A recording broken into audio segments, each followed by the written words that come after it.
It's one small step for man, one giant leap for mankind.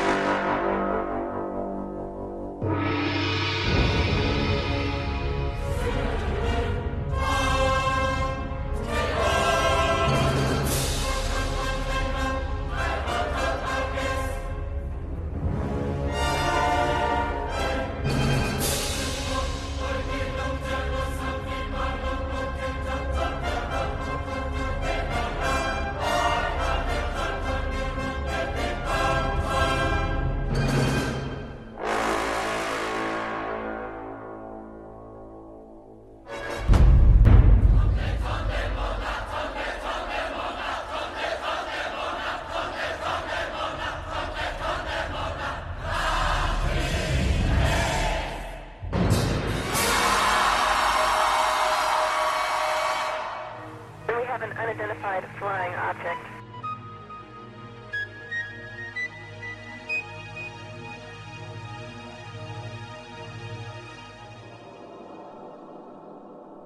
Did it really happen? Did man really walk on the moon, just as Kennedy had challenged NASA to do?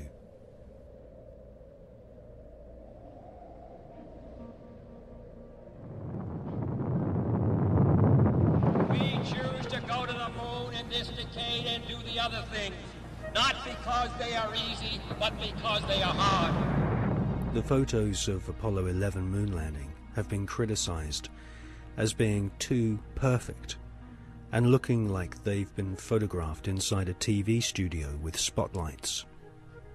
Bill Casing is an ex-Rocketdyne engineer who points out that there should be a blast crater underneath the lunar module, but there isn't. Award-winning filmmaker and photographer David Percy has written a book called Dark Moon, which shows that the famous Apollo 11 photographs were all shot using multiple light sources, something which can't happen if the astronauts were really on the moon.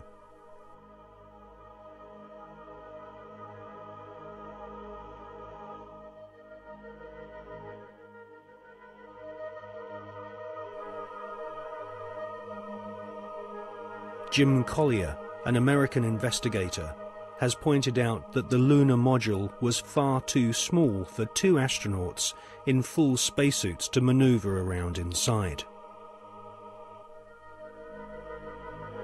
Jim Collier also believes that some of the footage showing the lunar module blasting off from the moon's surface has been filmed using a rotating model, just like the special effects techniques Hollywood blockbusters use today.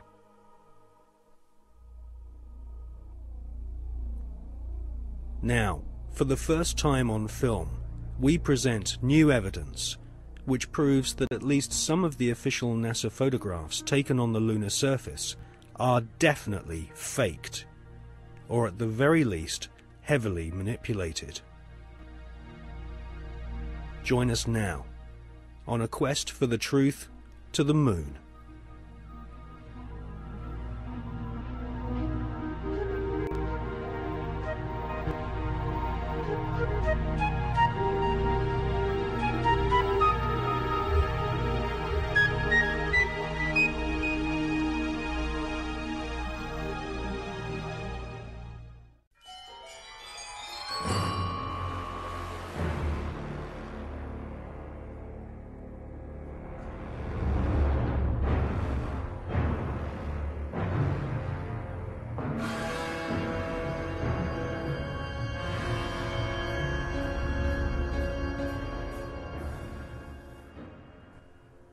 In this film, we shall not only prove beyond all reasonable doubt that many of the official NASA images of lunar exploration are fake, but we shall also examine the motives for the biggest lie put before the world. Why did NASA repeatedly fake lunar images and photographs? Why did NASA stage lunar expeditions which did not happen? The answer will surprise you. It can be summarized in just 2 words: money and UFOs.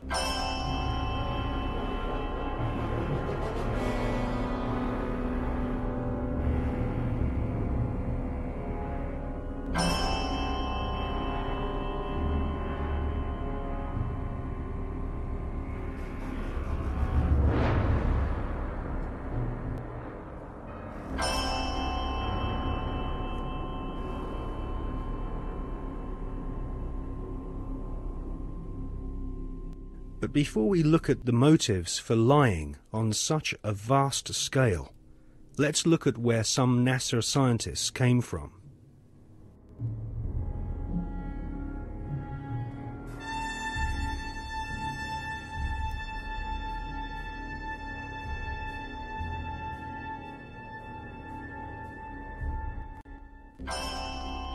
Peenemünde, Nazi Germany.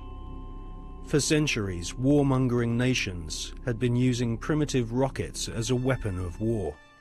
China, Britain, and of course Hitler's Third Reich all used rockets to terrorize their enemies. Werner von Braun was an SS officer and rocket scientist. His team at Peenemünde designed the first cruise missile, the V-1 Doodlebug.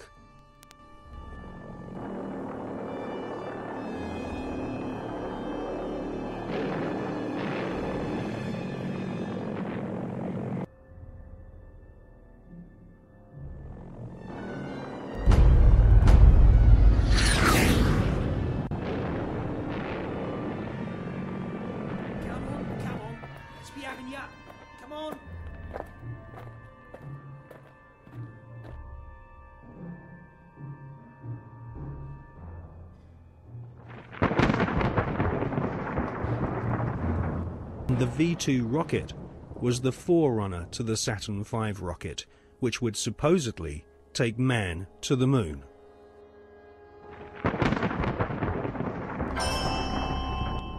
At the end of World War II, the American government were desperate to get hold of the Nazi rocket weapons, which had wrought havoc on the innocent people of Britain. The American government launched Project Paperclip, which secretly changed the war criminal files on Werner von Braun and his colleagues. Files which described these SS officers as an ardent Nazi were changed to read not an ardent Nazi. Werner von Braun, his team, and the rocket factory at Peenemünde, which had terrorized Western Europe, was transported to the USA, lock, stock, and barrel.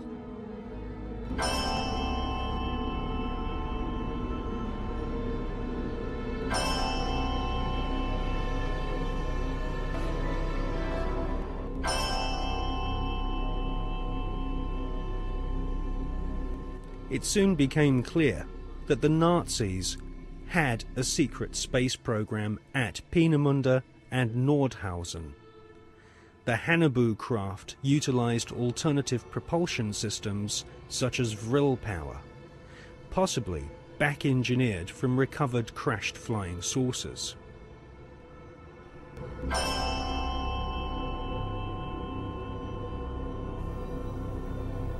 Prescott Bush was the grandfather of today's George W. Bush. Whilst working with the Bank of America and the Jewish Warburg brothers in Wall Street, Prescott Bush helped arrange vast loans to the Third Reich. The Third Reich's space scientists used Jewish prisoners as slaves to build gigantic underground bases and manufacture the V-2 rocket, which would terrorize Europe during 1944 and 1945.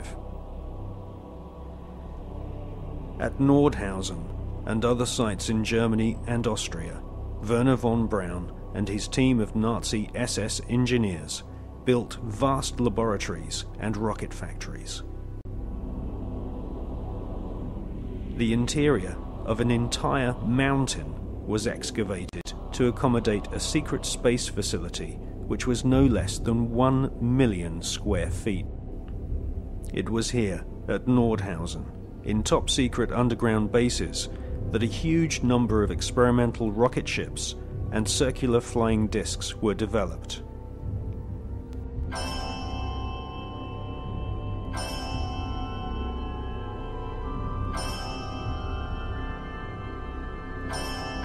The prototype V-7 craft was powered by engines manufactured by BMW.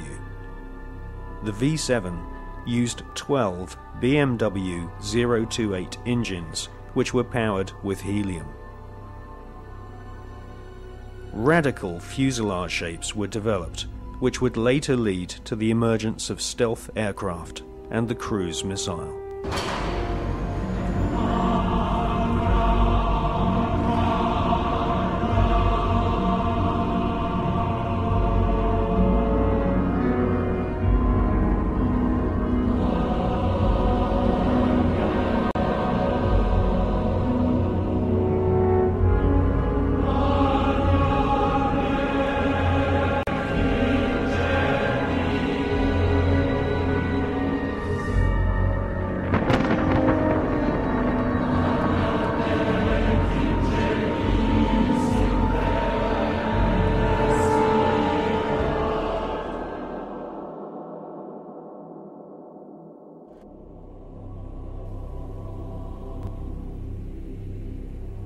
Werner von Braun and his team closely studied photographs of UFOs which had been photographed in Germany, Austria, Switzerland, and Russia.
These unidentified flying objects inspired the development of Nazi flying discs. After World War II, the underground base at Nordhausen was rebuilt in the Mojave Desert, a place we now know as Area 51. A tremendous sighting took place, and I'm just completely baffled right now. So is Mr. Anthony Hilder. Example of one of the many objects seen regularly in Las Vegas. Very bright object, just basically hovering over Las Vegas, 5:30 p.m. Cylindrical object, a craft. We believe it could be some kind of an observation platform.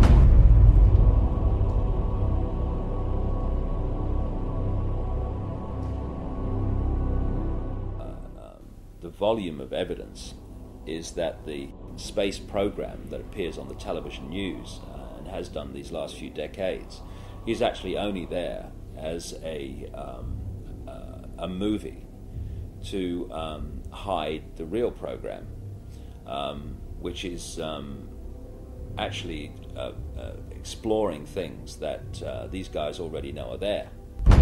There's this secret agenda in which advanced knowledge that people in general never hear is passed on to the chosen ones that are chosen to have this information and to move it through the generations. The agenda for centralized control and all that stuff. And then there's the movie, which is there to hide all that. And the movie is the official version of events that pours out of the television. They're being sold a cover story to hide what's really going on, not just in terms of the space program, but in every area of our lives. I mean, what is the more classic and obvious cover story than weapons of mass destruction, we've got to go and get them? And clearly, you know, we see it was a cover story now. If you had a brain, you could see it was before. I've said in my latest book, Tales from the Time Loop, that we're looking at the Fourth Reich. And then I put under that brackets, or a continuation of the Third, which never ended.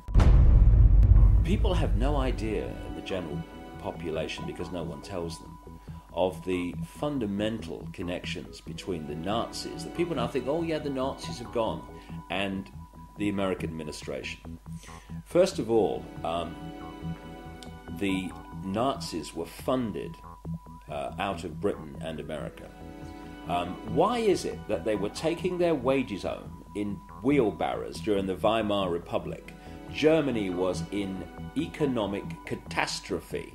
A few short years later, they have a war machine that's taking on the world. How did this come about? Anyone else? Well, let's ask the Bush family. Because, and this is not just me, other researchers have come up with this, and a guy called John Loftus, who is he runs the Holocaust Museum in Florida, that Prescott Bush, who is the grandfather of the present president, he was a major executive of the Harriman Empire in America. And they had a company called the Union Banking Corporation, the UBC, which interfaced with the banking and steel empire in Europe of a guy called Fritz Thyssen, who was named at places like the Nuremberg trial and elsewhere as a major funder of Adolf Hitler and the Nazis.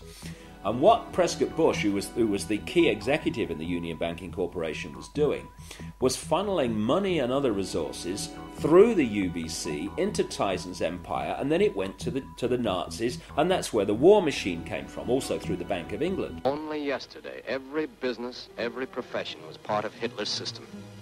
The doctors, technicians, clockmakers, postmen. Practically every German was part of the Nazi network. They believe they were born to be masters, that we are inferiors, designed to be their slaves. A number of companies in which Prescott Bush was involved in were closed down during the Second World War under the Trading with the Enemies Act.